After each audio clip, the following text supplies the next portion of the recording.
If you saw my video yesterday, you realized that I was having somewhat of a breakdown. Well, guess what? That's still continuing today. I've cried most of the day. I cried all the way home last night from my birthday party. I don't know if it's what, it can't be a midlife crisis because I'm 65 now. I don't know if it's a combination of the fact that I'm scared about what's going to happen next week. I guess it's the unknowing. I do know when I was filming yesterday, my lower abdomen was really concerning me, but I got through the dinner and I was okay. I don't know if it's the medication I just started. I don't know if it's because it was my 65th birthday. I don't know if it's because I know I'm going to have some operations. I don't know if it's the fact that my income has been reduced considerably.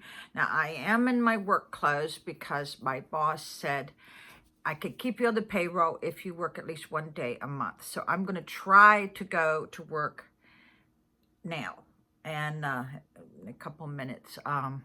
See how far I can get. Of course, I can't do what I used to do.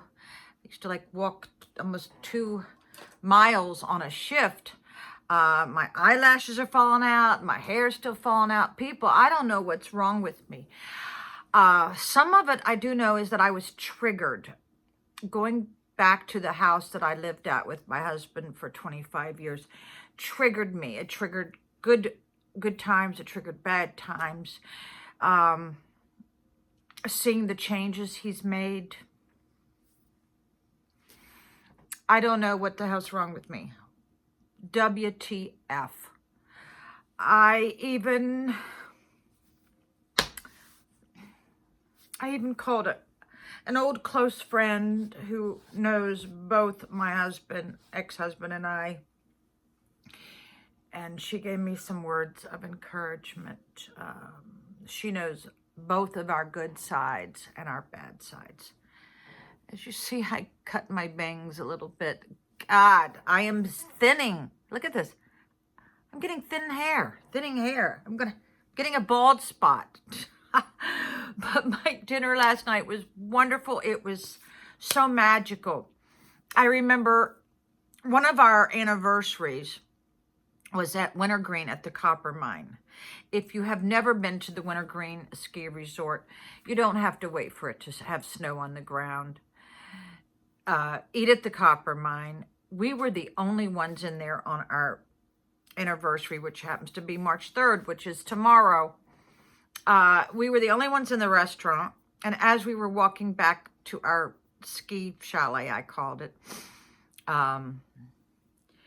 it started snowing, and I remember looking up at the snow thinking, this is probably the most magical night of our lives.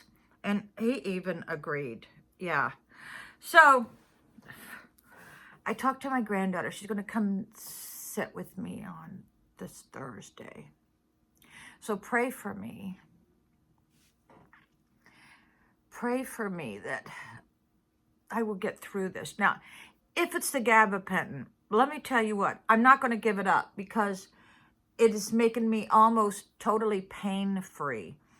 So I'm not going to give that up because at least I can function and move around, because pain in itself causes a lot of people to do things that people who do not have to deal with chronic pain have to deal with.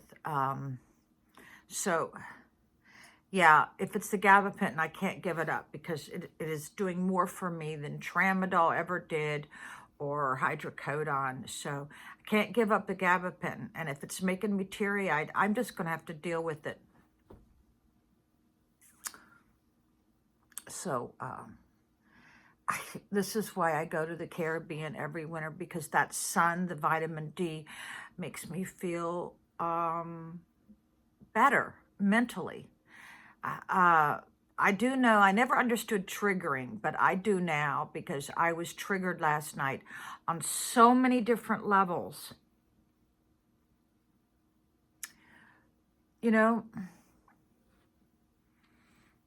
So I think me getting out of the house is going to help me. It's going to help me tonight. So thank God my employer still loves me. Still not like loves me, but still wants me around. So my friend Gail goes, Debbie, just put on your smile. And I go, yeah, you know I could win an Academy Award with this smile. She goes, oh yeah, I know. Let me tell you something. See, here I am crying again. Oh my God. And my battery's going dead. Some of the funniest people out there are the most traumatized, you know. Just look at Robin Williams. Some of the funniest people out there has lived pretty traumatic lives. Okay, everyone, I made it to work. I'm in the parking lot. My ex just called me and told me that he got another clean bill of health, which relieves a lot of stress off of me.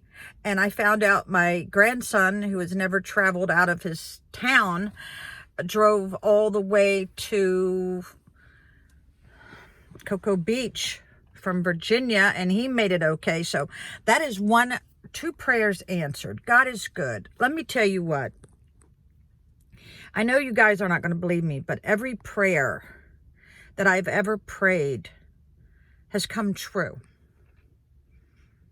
I know a lot of you non-believers are going to say bullshit. Well, honey, it's the truth.